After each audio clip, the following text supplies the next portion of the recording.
pues traer más investigadores que puedan compartir con nosotros sus investigaciones. Algunos avisos para pues no interrumpir la conferencia y que todos podamos disfrutarla como se merece. Les pedimos por favor que pongan en vibración su teléfono celular o lo apaguen, lo que ustedes gusten.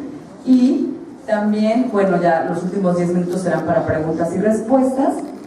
Y bueno, cualquier cosa, si tienen que salir de esta sala, les pedimos que sea por esa puerta para no interrumpir la sesión. Y bueno, sin más por el momento, pues voy a presentar a nuestra siguiente investigadora. Ella es la maestra Lilia Isabel López Ferman. Es jefa de la sección académica de gestión de líneas de investigación, adscrita a la unidad de investigación en la licenciatura de Ciencia Forense de la Facultad de Medicina de la Universidad Nacional Autónoma de México. Es candidata a doctora en Historia por el Colegio de México, maestra en Historia por el Colegio de México y maestra en Antropología Social por el CIESAS. Tiene 10 años de experiencia docente a nivel licenciatura, ha impartido clases en la ENA, Flaxo y en la Facultad de Estudios Superiores Acatlán de la UNAM. Ha sido coordinadora de la licenciatura en Etnohistoria de la ENA, ha publicado capítulos de libros en Conaculta, INA, CIESAS y BOAB. Y bueno, su interés de investigación es la ciencia desde una mirada antropológica e histórica. No les quito más su tiempo y bueno, los dejo con la maestra.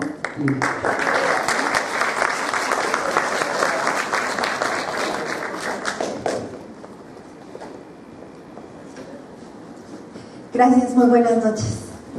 Qué bueno que vinieron el día de hoy. Vamos a ver si nos divierte un poco la muerte. O aprendemos algo acerca de ella. Bueno, me traje mi sketch. Voy a poner acá cómoda para que todos estemos disfrutando de la presentación. Bien, primero quiero agradecer la invitación a participar en este ciclo de conferencias de divulgación de la ciencia organizado por la maestra Milagros y su gran equipo, que me han tratado excelentemente bien. Los felicito, les deseo muchísimos éxitos. Agradezco a todos los asistentes que hoy se hayan dado el tiempo de venir a conocer la mirada de la muerte a partir de las ciencias. Y por favor reciban un cordial saludo de mi coordinadora de la licenciatura, la doctora Zoraida, y la doctora Lorena Valencia Caballero, de la unidad de investigación. Nosotros, Lorena, la doctora Zoraida y yo, junto con otro equipo de investigadores en ciencia forense, participamos en la licenciatura de ciencia forense de la UNAM, que apenas se abrió en el 2013, adscrita a la Facultad de Medicina. Bien, esta conferencia, acá con el siguiente, muy bien. Esta conferencia ha sido preparada especialmente para ustedes. Lleva por título Ciencia y Muerte. Bien, la muerte es un fenómeno biológico que le sucede a todo ser viviente en cualquier etapa de su desarrollo. Como puede apreciarse en la imagen que les muestro, que es de la época medieval, la muerte está cercana al bebé. Ahí se dan cuenta que está el bebé y salen unos brazos por ahí, esa es la muerte. Está coqueteándole a la mujer joven, otra muerte que está tapando a la del bebé. Luego allá, cuando el joven pareciera ser que la estaba librando, realmente lo lleva del brazo a la muerte. Y finalmente al anciano o al viejo lo lleva a la muerte. Es decir, la muerte siempre está presente en cualquier etapa de nuestra vida y no, es en algún momento inesperado. Bueno, la muerte sucede en la vida cotidiana y nos deja grandes lecciones para los que quedamos vivos. Algunos aprenden que es un proceso que puede concluir en cualquier momento. He seleccionado esta imagen de nuestro ídolo de allá de la Ciudad de México y de muchos mexicanos, Pedro Infante, que murió inesperadamente en un avionazo. Es un proceso entonces que puede concluir en cualquier momento y que deja grandes enseñanzas. Por ejemplo, algunos aprenden que a partir de la muerte, los que se quedan saben recordar a los que se van. Este es un panteón de puras mascotas. Y finalmente también podemos decir que la muerte nos enseña a vivir en el presente y a continuar por aquellos que siguen después de nosotros, ¿no? En este caso está el hombre viendo nostálgicamente hacia la cruz mientras los niños sonríen. La humanidad también ha recibido grandes enseñanzas a partir de ser testigo de la muerte masiva ocasionada por las guerras, las pandemias y el genocidio.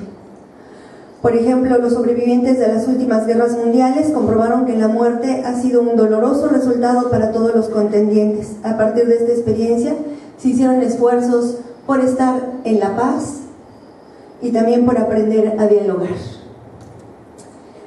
A partir de nuestra propia experiencia, ¿qué hemos aprendido de la muerte? A ver, 5 participaciones. ¿Qué hemos aprendido? ¿Alguien se nos ha muerto? ¿Un perrito, una mascota, un gatito, un pajarito, un abuelito, algún familiar? ¿Qué hemos aprendido de la muerte desde la experiencia cotidiana? ¿Alguien que quiera participar? Anímense. Ahí va el micrófono. Es un estado que nosotros en ciertos momentos dejamos de funcionar biofísica, químicamente el cuerpo, y ya no hay reacción por parte de lo que es el cuerpo. Y la muerte representa, así como se dice en la sociedad, un estado de, podría decirse que un estado de descomposición y de un estado químico, y ya no funciona el cuerpo. ¿Pero aquí se te ha muerto algún familiar, alguna mascota? Mascotas. ¿Sí? ¿Y qué se siente? ¿Cuál es tu experiencia acerca de la muerte? Bueno, tenía una mascota, un perrito, que se murió hace como 2 años. Primero los sentimientos, el sentimiento de decir que te invade un sentimiento, sí, de tristeza, pero pues ese sentimiento es doloroso. Así es. Sí. ¿Hay una otra participación por acá? Acá hay varias, acá unos chicos, varios les llamaron. Desde que nacemos comenzamos a morir. ¿Dónde está la voz? No te veo. Acá estás. ¿Cómo la ve usted? Sí, es la luz, es la luz. Desde que nacemos comenzamos a morir. ¿Cuándo es el momento? No lo sabemos, por eso hay que vivir día a día, porque no sabes cuándo. Yo he visto muchos jóvenes morir. Tengo 73 años y todavía sigo dando guerra. Gracias. Gracias. A ver, por acá también. Pues quiero compartir que es un poco diferente, pero yo en un punto de mi vida viví una condición física, mental, donde yo experimenté que creí que me estaba muriendo, Sí. pero al final, bueno, que no estaba muriéndome. Y lo que aprendí de eso me dejó como experiencia aprender que la muerte no es algo malo, Sí. sino es algo, pues como una utilidad, una herramienta que nos hace pensar hacia el frente, dejar de ver atrás y valorar lo que tenemos presente. Así es, la muerte nos pone en el presente. Muchas gracias. Bien, vamos a ver cómo han vivido otras culturas en otros tiempos el fenómeno de la muerte.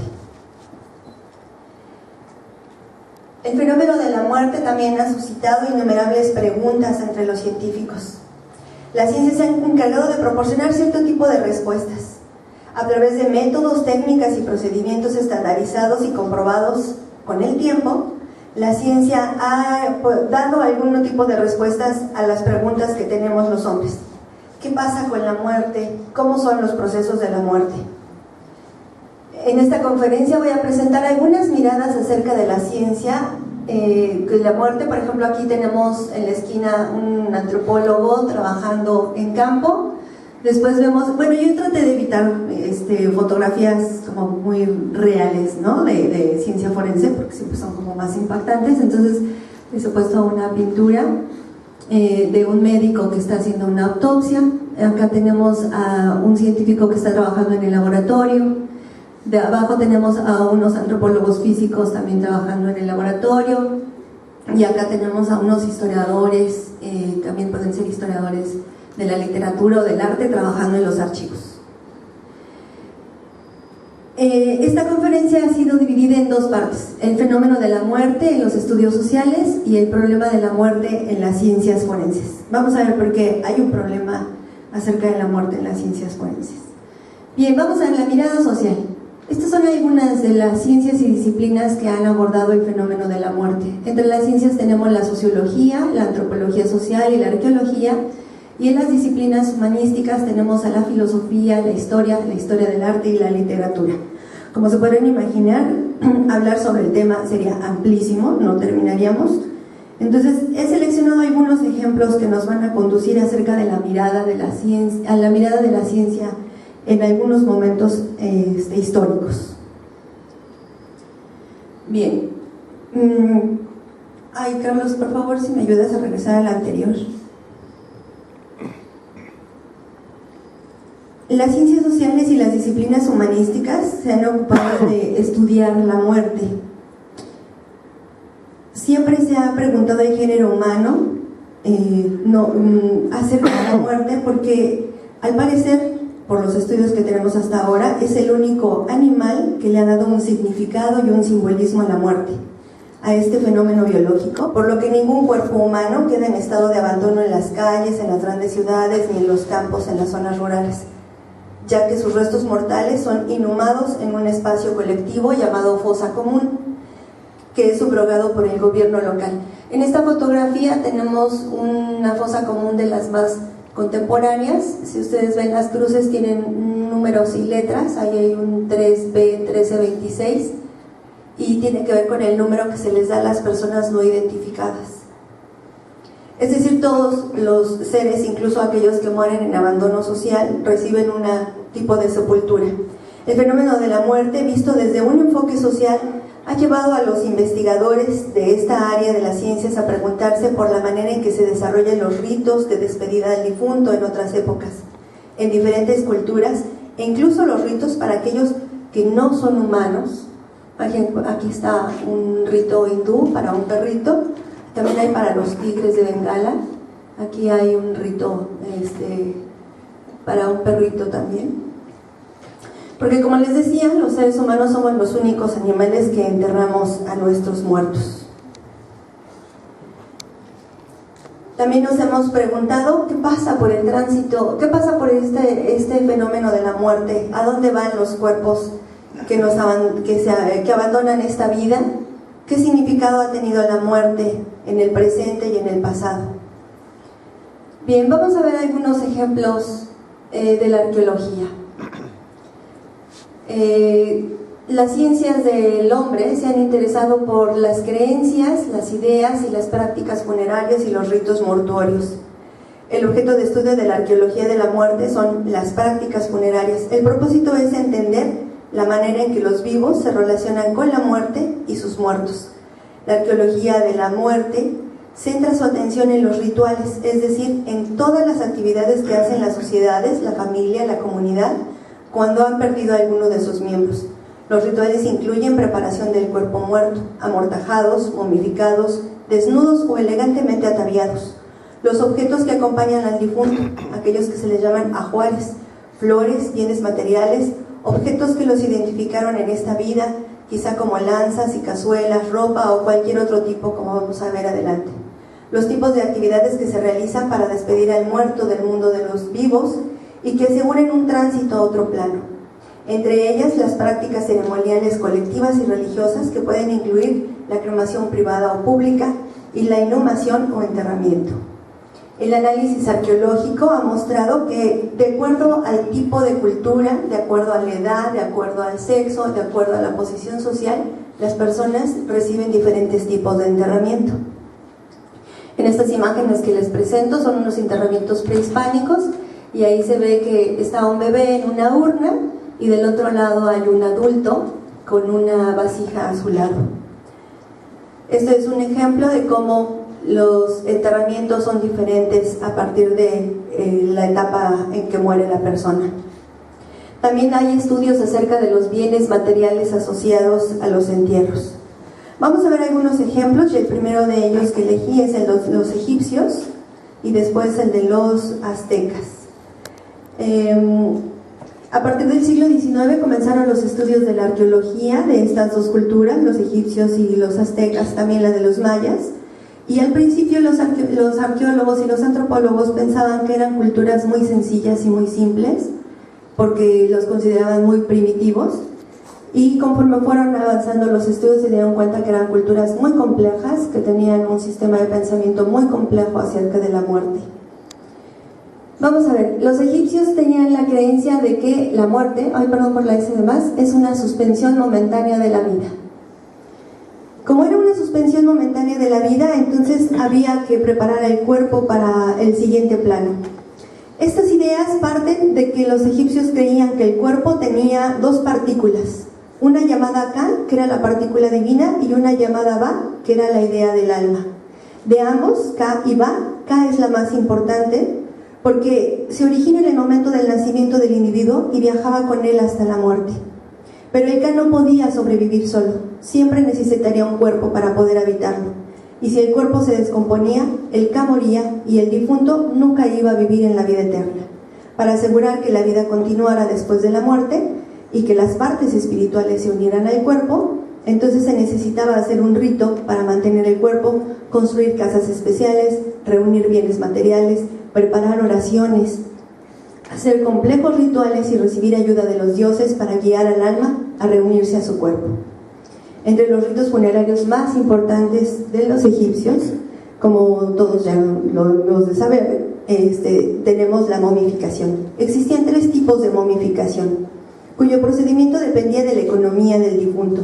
El proceso de momificación, reservado a las clases altas, faraones, miembros de la corte, agricultores y mercaderes ricos, comenzaba por la extracción del cerebro por las fosas nasales. Se separaba el hígado, el estómago, los intestinos y los pulmones y se colocaban en unos vasos que se llaman vasos canópticos, a excepción del corazón, que se dejaba dentro del cuerpo. El cuerpo era lavado, rellenado con mirra y canela, semillas de flor de loto, esencias aromáticas y bolas de lino. Era cocido y se le dejaba en un baño de carbonato por 70 días. El carbonato permitía absorber la humedad. Luego se le ungía con grasa, aceites, se le maquillaba y se le vendaba, y finalmente se entregaba a la familia en un ataúd pintado en forma humana. Aquí está el dios que acompaña a los muertos, Anubis, que es un chacal, o es una mitad como un ente de persona y con su cabeza de chacal. Este tipo de preservación del cuerpo se difundió en otras culturas. Al final del imperio egipcio, los romanos, que también vivían en el territorio, aunque tenían un cristianismo primitivo, también se hacían embalsamar para que su cuerpo permaneciera incorrupto y pudieran trascender a la siguiente vida. Las representaciones de sus caras en el féretro llegaron a un alto grado de sofisticación. En algún momento se pensó que eran igualitas y después de varios estudios consideraron que ahora conocemos, nuestra Catrina incluso mexicana de la muerte, vestida de calavera, nace de esta época medieval. Antes, si nos dimos cuenta por ejemplo, los egipcios, la muerte, que es Anubis, o en la primera parte de la Edad Media, no hay una muerte de calavera hasta esta parte, a partir del siglo IX al XV, que se extiende esta idea de la muerte con esta forma de calavera, que siempre lleva una guadaña y en ocasiones tiene un traje con jirones. Ay, si me regresas al anterior, Carlos, son más por ahí. Gracias. En algún momento se pensó que este miedo tenía que ver con las pandemias. Después se dieron cuenta que realmente, más bien, pareciera ser que las sociedades medievales hicieron conciencia de la muerte individual, de que era un asunto que sí le podía pasar a la gente. Quizá tuviera que ver con que mucha gente moría en pandemias, que empezaron a tener conciencia de la muerte y entonces empezaron a tenerle miedo a la muerte. En esta época es muy importante para la arqueología y la antropología el estudio de los ataúdes. Se volvieron una cosa casi de moda. Los ataúdes se hacían, como en este caso, de metal. Estos, por ejemplo, que están forjados en piedra. En esta época los ataúdes tienen formas antropomorfas, es decir, formas humanas. Y aquí, por ejemplo, vean, esto nos hace pensar a los historiadores del arte, que se volvieron como una moda, ¿no? Este es un hombre leyendo el libro, así muy rico, como muy rico, acostado arriba de su tumba. Estas lápidas antropomorfas se introdujeron a partir del siglo IX y eran utilizadas por las clases sociales más altas, como los señores feudales, los comerciantes. Bien, vamos a ver la historia un segmento de la historia del arte de la muerte. Aquí hay un recorrido muy rápido por estas versiones de la muerte. Allá a la izquierda está un grabado que se llama El baile de la muerte. Estos son unos grabados donde los historiadores del arte y los arqueólogos consideran que la gente empezó a tomar, reflejan que la gente empezó a tomar conciencia de la muerte. La muerte está como pegándole a la persona y del otro lado está tocando como una especie como de marimba, está bailando porque se está burlando de que se va a morir. Y de este lado la muerte se representa en las degradaciones del cuerpo, ¿no? Entonces está el cuerpo putrefacto, luego está con jirones y después finalmente está la calavera. Luego hubo una época donde la muerte se semejó a partir de las máscaras mortuorias. Esto fue entre el siglo también XII y XV. Se hacían máscaras mortuorias de los reyes, de hombres famosos. Aquí se empezaron a hacer a partir del siglo XVII, de finales del XVII, todo el XVIII, pinturas mortuorias. Esta es mexicana y son unas monjas, se llaman monjas coronadas. Se pintaban las personas al momento en que se le daba la extrema unción o que estaba falleciendo. Bueno, los expertos de historia del arte han descubierto que la fotografía post-mortem se volvió muy importante a partir de 1830. La fotografía post-mortem representa al difunto en una actitud de vida y durante esas representaciones por ejemplo, hubo varios periodos donde, hubo varios periodos donde la fotografía post-mortem se representa en diferentes maneras a la persona. Miren, aquí por ejemplo, en un primer periodo se simula la vida. A partir de 1830 hasta 1870, las fotografías post-mortem simulaban que las personas estaban en vida. Aquí este general está levantado con unos arneses, pero también había unas estructuras de metal que mantenían al muerto parado o en posiciones rígidas para que pareciera vivo y se le abrían los ojos. Simulando la vida también tenemos muchas fotografías de niños. Aquí por ejemplo hay otras fotografías de niños muertos. Aquí también estas escenificaciones de la muerte se llevaban a cabo dentro de la casa. Los fotógrafos iban a los pueblos y repartían sus tarjetas de fotografías post-mortem o de muerte fúnebre. Esta es la que más me gusta porque el niño está muerto mirando hacia afuera. Aquí hay otro bebé que también está muerto. Hay una que simula la vida. Esta es una colección de fotografías que simula la vida, pero está en el entresueño, entonces tiene los ojos semicerrados. Aquí hay otros bebés en el entresueño. Hay un periodo donde las fotografías post-mortem, por ejemplo 1850, 1870, simulan estar dormido, y lo que creen los investigadores del arte es que empezó a darles miedo la muerte, y entonces como daba miedo la muerte parecía ser que hacían a la gente simular que estaba dormida. Entonces aquí hay otros angelitos durmiendo. La fotografía también se volvió muy importante para la policía a partir de la segunda mitad del siglo XIX. De hecho, hasta la fecha hay una rama de la ciencia forense que se llama el arte forense, que son los fotógrafos que fotografían las escenas de crimen.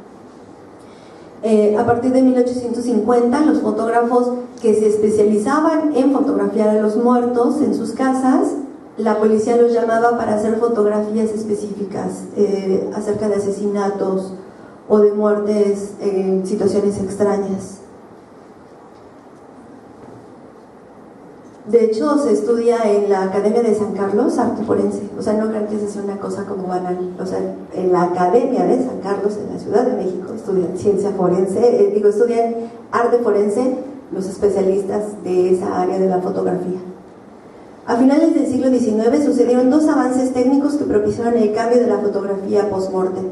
El primero fue las técnicas de preservación del cadáver utilizadas en la guerra civil estadounidense, que se difundieron y entonces hicieron esperar más tiempo para poder tomar la fotografía. Con estas técnicas de presentación, la familia podía esperar a que se terminara de hacer el ataúd, porque los ataúdes se hacían así, inmediatamente moría la persona y se mandaba a hacer un ataúd, y podían esperar más tiempo. Entonces, creen también que se tomaban las fotografías post-mortem, acostado, durmiendo, porque pues no estaba hecho el ataúd, y ya cuando estas técnicas de presentación del cadáver permiten que se pueda mantener el cadáver por más tiempo, entonces las fotografías aparecen en el ataúd. Entonces hay también un cambio en la mentalidad hacia la muerte, y se llama la muerte como un suceso inevitable, y son las fotografías de las personas en sus féretros, ¿no? Aquí hay otros bebés en sus cajas. Lo curioso de lo interesante de estas fotografías es que aparece el muerto solo, no hay acompañantes, está solo en su caja en alguna posición en que lo deja la familia. Después hubo otro periodo de la fotografía post-mortem donde ya aparecen que parece ser que los propios fotógrafos se empezaron a acostumbrar. Hay muchos testimonios, sobre todo norteamericanos, donde los fotógrafos relatan en sus diarios o relatan en cartas o escriben que este trabajo no les gusta, hacer fotografías de muertos, pero que es muy bien pagado y muy solicitado. Se moría mucha gente, entonces ellos se volvieron como tenían mucho público, y entonces empezaron a decirle a las personas de qué manera deberían fotografiarse. Cuando nosotros vamos incluso al estudio, ves que te dice el fotógrafo, póngase derechita, sonría, baja la cara, así, a ver. Entonces cuando vas a hacer una fotografía de familia, también abrácense, pónganse juntos, o incluso cuando uno se toma a sí mismo una foto en grupo, todos sonrían, digan whisky, ¿no? Entonces este tipo de expresiones también creen los historiadores que los fotógrafos las tenían, y que empezaron entonces a hacerse fotografías donde los fotógrafos les decían a las personas, ábrase a su hijo, a ver, póngase como en posición de que lo está cargando. Entonces aquí tenemos varias fotografías también post-mortem de bebés, donde las mamás están cargando a sus hijos. Ahí se parece que está durmiendo el angelito. Aquí a un adolescente. Tenemos muy pocas fotografías post-mortem de papás, casi siempre son las mamás las que se fotografiaban con los niños. Aquí hay una de un papá. Tenemos luego la variante de la fotografía post-mortem, la mamá, el papá, ahora los dos papás. En algún tiempo los historiadores del arte también consideraron que las representaciones post-mortem que los fotógrafos sugieren llegaban hasta situaciones, por ejemplo, ridículas, o también como inapropiadas, ¿no?, para el difunto. Por ejemplo, aquí los papás no miran a nadie, ¿no? Y en este caso, así el deudo, ¿no?, está mirando así como diciendo, ay, ¿por qué te moriste? Entonces, creen que ese tipo de expresiones que fueron fotografiadas se las sugirieron los propios fotógrafos, porque consideran que la propia familia no hubiera hecho ese tipo de fotografías. Luego está la fotografía de toda la familia y con los hermanitos. Entonces aquí hay una selección de fotos con los hermanos. También se considera que a partir de esta fotografía se muestra cómo el difunto es parte de una comunidad social y se le recuerda dentro de esa comunidad. Aquí hay otra con los papás. Aquí los papás con la caja, y aquí están las de los hermanitos. Aquí la hermanita viva junto con su hermanita muerta, aquí cargando a su hermanita muerta. Los análisis que se hacen del arte, de la fotografía post-mortem, también se encuentra que los objetos que rodean al difunto también son simbólicos. Por ejemplo, los símbolos del sueño eterno o del último sueño es acostar a los bebés en la cama, cubrirlos como pareciera si estuvieran dormidos, o dejarlos ver en esa posición, la niña está muerta, y obligaban al muerto, a pesar de que ya estaba rígido, a que tomara poses donde pareciera ser que estaba dormido. En esta que está la niñita en la silla, aquí que duerme en el sillón. Y también encontraron fotografías, aunque escasísimas, de mascotas. Aquí, por ejemplo, aquí durmiendo también en sueño. Aquí hay una serie de fotografías donde también se simboliza cómo se abandona la vida. Entonces en esta se dan cuenta que el bebé tiene su sonaja, la niñita tiene su muñeca, en esta tiene sus muñecas, la niñita tiene la variante de estar durmiendo y además tiene sus muñecas. Las flores también son una representación simbólica. En los casos para los bebés se cree que son como el paraíso perdido o un angelito, y en el caso de las mujeres como la pureza con la que murieron, ¿no? Por ejemplo, esta es una novia y esta representa la pureza. Aquí también el niño tiene las flores en la mano. La variante es que estas flores que lleva en la mano están secas, entonces también representa como la muerte prematura o efímera, ¿no? Las flores son efímeras.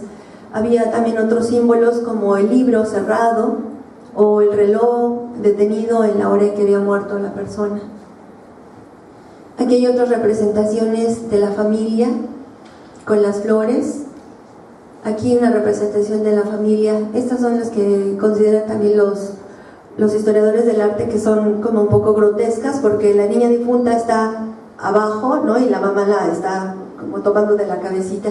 Consideran que esto no lo hubiera hecho la familia si el fotógrafo no les hubiera sugerido, pero además hay también, aunque escasísimos, testimonios de mujeres en el siglo XIX, sobre todo en Estados Unidos y en Inglaterra, donde escriben a otros familiares diciéndole cómo el fotógrafo le dijo que tocara al niño, lo tomara o lo cargara mientras le hacía la fotografía post-mortem. Aquí hay otra donde las mujeres están acariciando al perrito que murió. Consideran que la fotografía post-mortem hecha en casa hubiera sido a lo mejor menos grotesca. Por ejemplo, en este caso está la mamá ya al fondo y con unas sábanas cubrieron el sillón y le pusieron unos angelitos, ¿no? Y entonces representa como a la niña entre nubes. Consideran que si las fotografías se hubieran hecho en casa serían como menos grotescas que esas donde están sentados en posiciones como inapropiadas, ¿no? Donde tiene la niña la cabecita torcida o todos mirando a otro lado menos al difunto. Cuando la fotografía se extendió, se llevó a todos los pueblos donde se procuró la fotografía, y también tenemos, por ejemplo, una variante que son las tarjetas de muerte. Se daban una serie de postales y atrás se ponía un texto para recordar al difunto. Esta foto es de 1920. La fotografía post-mortem perduró desde 1830 hasta 1970 en Estados Unidos. Incluso también hay algunos vestigios aquí en México de los 70s y 80s. Miren, esta es una fotografía post-mortem mexicana. También hay escasísimos, hay muchísimos más. Inglaterra, España, Estados Unidos. Aquí atrás está la mamá, miren, ahí está la mamá escondida deteniendo a la niña. Está sentada como simulando el sueño la bebé. Aquí hay un niño mexicano también. Esta es una familia. Aquí la variante de las flores, que significa la pureza o la vida efímera.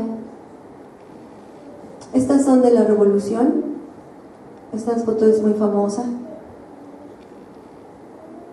Esta es post-revolución. Y miren también para los mayas, una familia maya. Bien, antropológicamente se considera que la muerte es un rito de paso para la familia y para el difunto. ¿Qué significa eso? Los antropólogos han descubierto que cada vez que hay un evento muy importante en la familia en la vida de los seres humanos, se hace como una especie de celebración o de fiesta o de conmemoración a lo que se le llama rito de paso. Entonces, Por ejemplo, los que son mexicanos saben que es muy importante que aquí en este país las niñas cumplen 15 o 18 años y algo sucede, las mandan de viaje, les hacen una fiesta. Eso es un rito de paso. Cuando los novios se comprometen, hacen una comida, reúnen a las familias, eso es un rito de paso.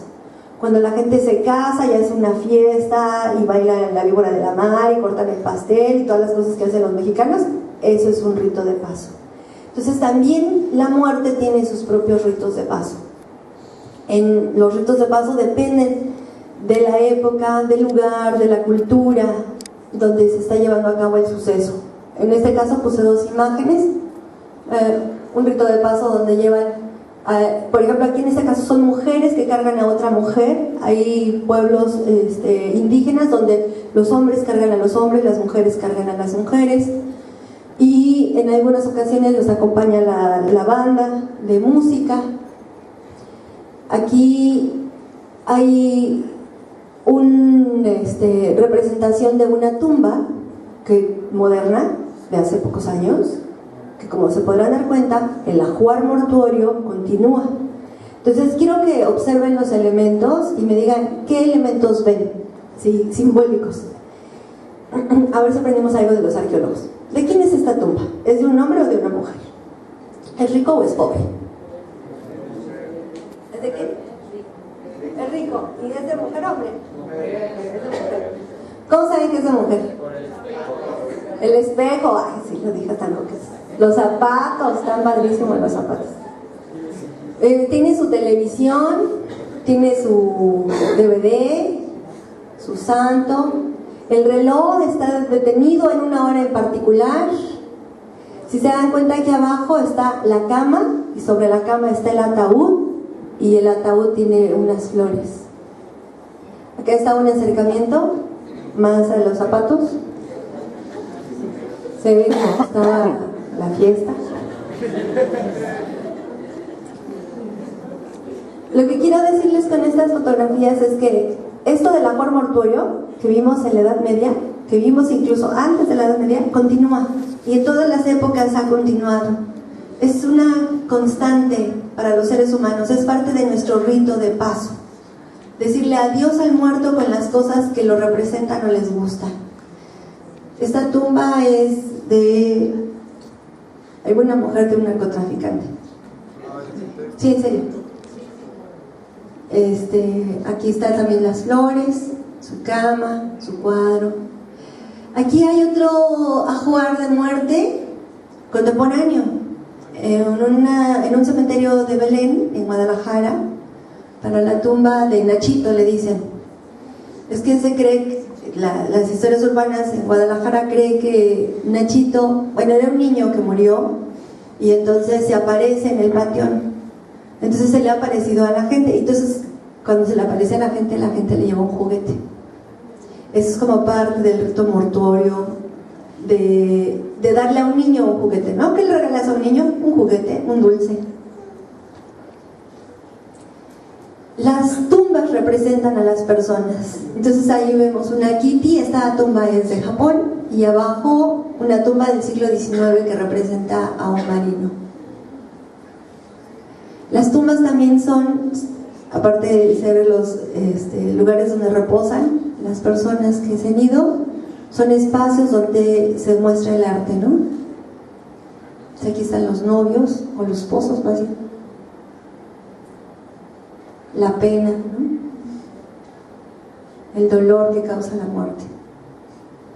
Si las tumbas representan a las personas, la necrópolis de los narcos representa muy bien a las personas. Se hacen estudios simbólicos de los tipos de tumbas que tienen los narcotraficantes. Y a ver, para que vean una imagen más edificante, la patria. La patria sostiene la cabeza de Juárez. Las tumbas representan, son simbólicas. Entonces los comento para que cuando vayan a próxima vez a un panteón, o echen una vuelta a un panteón nada más así para ver, a ver qué tienen estas tumbas, a ver de qué tipo de cementerios son, vean cómo se representan a las personas. Y el Taj Mahal, que es el símbolo del amor eterno. Esto también sigue sigue siendo parte de las tradiciones. Desde el siglo XIX da recuerdos cuando alguien muere. Las tarjetas postales se llamaban tarjetas de visita en el siglo XIX y se escribe un texto atrás de ellas. No sé si ya las hayan visto últimamente o alguien ha visto algunas. Hay varias en internet muy conmovedoras. Anteriormente la familia, desde el siglo XIX, en las tarjetas postales, la familia escribía: murió fulana de tal, en tal año, tal día, tal hora, se vela en tal lugar, la misa va a ser en tal, y oramos por su recuerdo. Ahora las tarjetas simulan a la persona muerta hablar y despedirse de los que quiere. Entonces yo hace poco leí algunas y eran verdaderamente conmovedoras, porque además eran de jóvenes que se despiden de sus hermanos. Entonces, así como yo las veía, yo decía, así como la fotografía Morten, donde los muertos toman el lugar y acompañan a los vivos, en estas tarjetas los muertos también toman la voz, más bien los vivos les hacen tomar la voz, y los muertos toman la voz y se despiden de las personas a las que quieren. Las tarjetas decían algo así como: no me lloren, yo donde estoy bien, quédense tranquilos, los quiero mucho. Y era como hacer hablar al muerto, ¿no? Entonces estas son unas tarjetas, estas son antiguas, estas son de 1950, pero hay unas muy bonitas modernas. Estas son parte de lo que se ve en la necrópolis, que son los textos del duelo. Este me gustó en particular mucho, porque no es un poema, pero es muy sincero. Y entonces dice: flaquita, 4 años que te fuiste, vivo una nueva experiencia, el amor que tú me diste es parte de mi existencia. No existe la soledad. En mi corazón maduro acepto la realidad, cicatriza seguro. Y es también una forma de despedirse cuando las personas escriben textos para la persona que se marcha. Bien, esta es la segunda parte, que tiene que ver con la ciencia forense. ¿Qué hacemos allá en la ciencia forense? La ciencia forense es un conjunto de ciencias, artes, técnicas, disciplinas que se conjuntan para ver 2 tipos de problemas. Era lo que les decía. Mientras los que hacen ciencias sociales y humanidades ven cómo los seres humanos se relacionan con la muerte y sus muertos, cómo hacen sus ritos de paso, la ciencia forense lo que tiene que hacer es resolver 2 tipos de problemas. Uno, saber de qué murió y cómo murió una persona, y la segunda, si no saben quién es la persona, identificarla. La ciencia forense no solo se dedica a la muerte, a pesar de que nace a partir de ella en el siglo XIX, nace a partir de los testimonios para juicios sobre asesinatos, también se dedica a cualquier cosa que tenga que ver con los delitos. Entonces aquí hay una gráfica de las áreas que componen a la ciencia forense. Por ejemplo, está la biología, el ADN, está la química, está la psicología, que aquí le llamamos también, no sé si se llama psicología, y ahí está la criminalística, y aquí le llaman delitos cibernéticos, allá en Estados Unidos digital media. Como ven, cada área tiene sus propias burbujitas, que son a su vez otras subáreas que se especializan en una parte en particular. Por ejemplo, biología y ADN tiene una interpretación, tiene una parte de métodos, tiene una parte también de forense salvaje. O sea, aquí en los animales, por ejemplo, se hace situaciones de ADN de caballos, cuando los caballos de carreras mueren. Como esos caballos valen miles de dólares y las apuestas involucran muchísimo dinero, se llevan a los médicos forenses y se les hacen análisis toxicológicos de ADN para reconocer de qué murieron. Bien, la ciencia forense tiene esas áreas que les comentaba, pero voy a hacer algunos comentarios acerca de estas. La medicina legal, que nace a partir de ella, la antropología física, la odontología, la toxicología y la entomología. Bien, la medicina legal nace a partir de...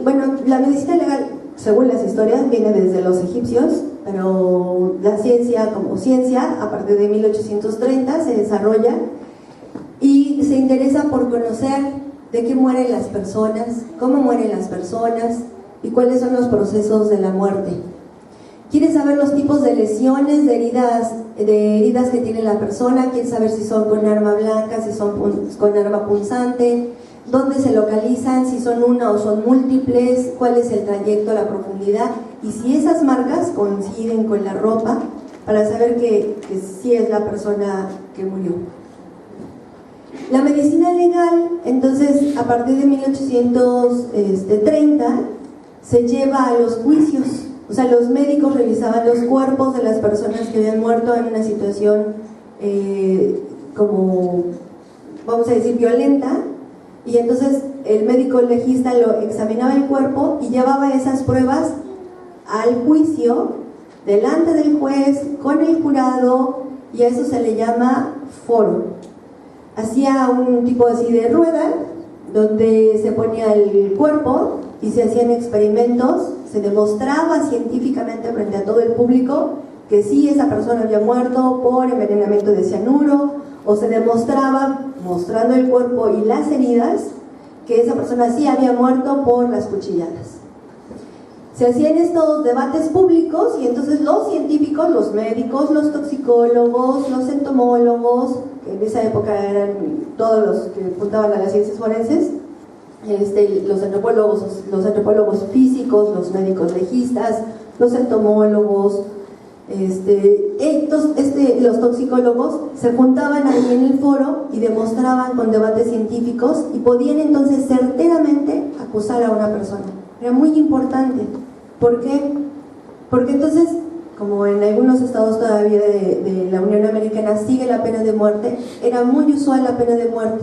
Y en Inglaterra se habían dado cuenta que en varias ocasiones, por no tener una prueba, se había mandado a la horca, o se había mandado, en Inglaterra los ahorcaban, se había mandado a la horca a personas inocentes. Entonces, a partir de eso, había un compromiso social de la impartición de justicia para que personas inocentes no fueran a la horca y no pararan en la cárcel. Entonces, los médicos tomaron un papel muy relevante en la impartición de la justicia, y de ahí nacen las ciencias forenses, en el foro, en la demostración pública.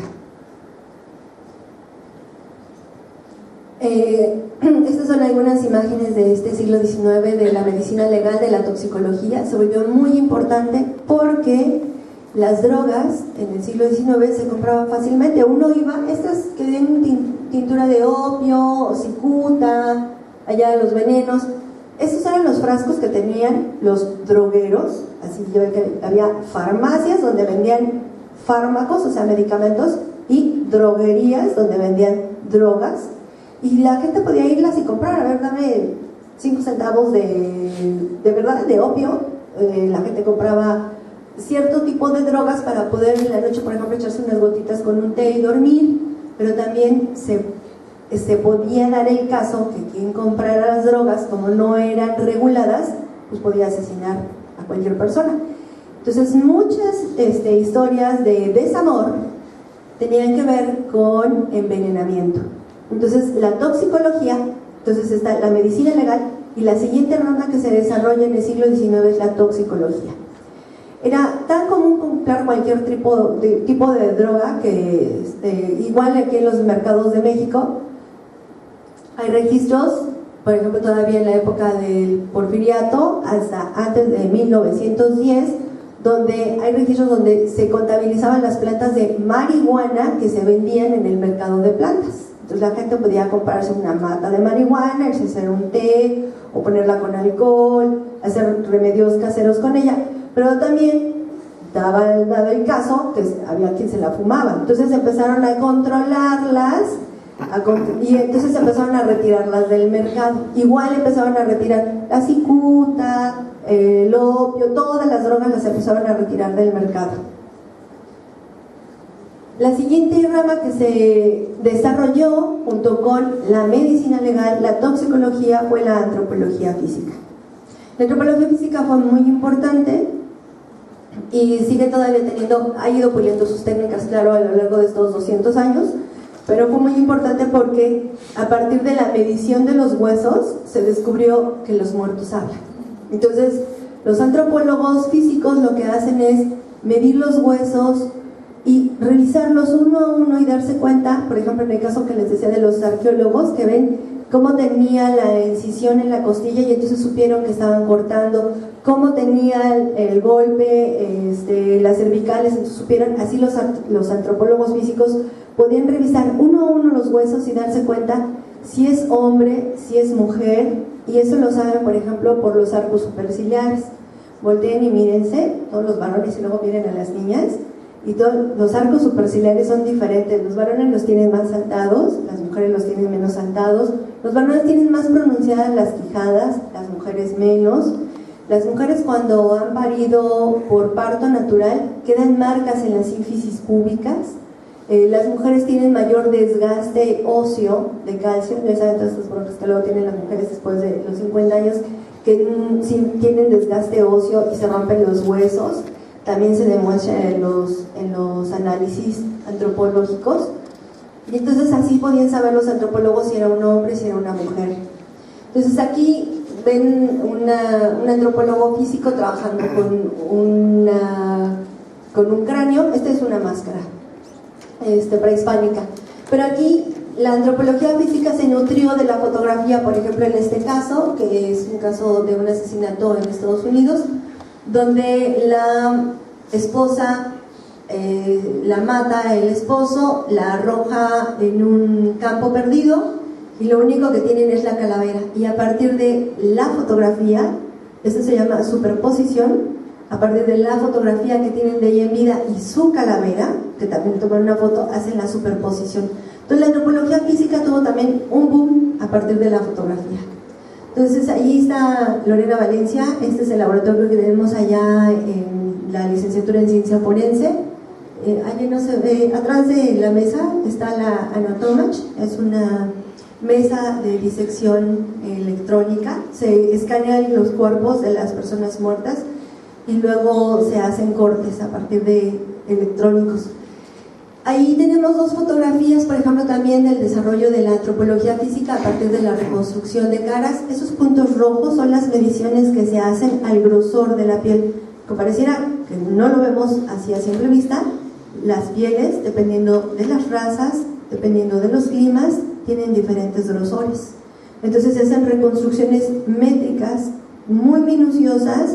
Ahí ayudan los artistas plásticos, y en la de abajo está un diseño por computarizado. A partir de eso, si tenemos solo el puro cráneo, se hace la reconstrucción y podemos saber cómo era la persona. Entonces, Lore había participado hace años en la reconstrucción de los mayas, de un cenote, cómo eran los mayas a partir de las reconstrucciones craneales. La siguiente ciencia que se desarrolló fue la odontología. La odontología también, al igual que la antropología física, se volvió muy importante porque los dientes muestran la clase social y el tipo de vida.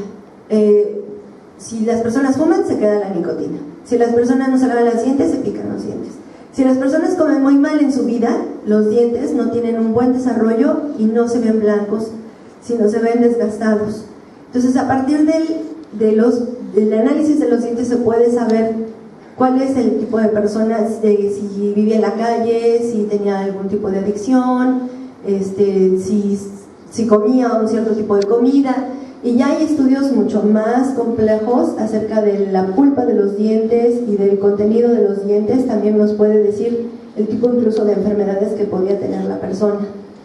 Entonces, en estos muestras que les pongo, hay análisis, por ejemplo, de la mordedura. Esto es una especialidad de los odontólogos forenses. Se puede saber si la mordedura fue antes de la muerte o después de la muerte, y si fue hecha por un ser humano o fue hecho por un animal. Es muy importante en casos, por ejemplo, de reconocimiento de cadáveres, de cómo murió la persona. Pero aquí, por ejemplo, se ve, muy rápido la paso, cómo se descubrió quién era la persona a partir de sus dientes. Esto nos da a decir que, y nosotros casi siempre lo recomendamos, salgan con una identificación, guarden sus plaquitas dentales de cuando van al dentista, guárdenlas porque uno nunca sabe si las pueden necesitar, o guárdenlas de sus familiares. La siguiente ciencia que se desarrolló a partir del siglo XIX fue la entomología. La entomología es muy interesante porque a partir también de estos 200 años en que se ha desarrollado, los entomólogos han descubierto que el proceso de muerte tiene 4 fases según los insectos que llegan al cuerpo. Al entomólogo le interesa saber cuándo murió la persona. Cuando la persona muere en un estado de abandono, el mismo cuerpo es un microcosmos y se puebla de varios insectos, y a partir del estudio de los insectos se puede saber qué tiempo tenía la persona. Estos son los insectos necrófagos. Hay como 200 tipos de moscas, yo les puse las más comunes, la azul y la verde, que son las moscas que les llaman de las frutas. Lo que hacen estas moscas es que succionan las partes blandas. Luego vienen los escarabajos, que se comen las partes fibrosas. Entonces aquí hay una imagen de cómo llegan los insectos.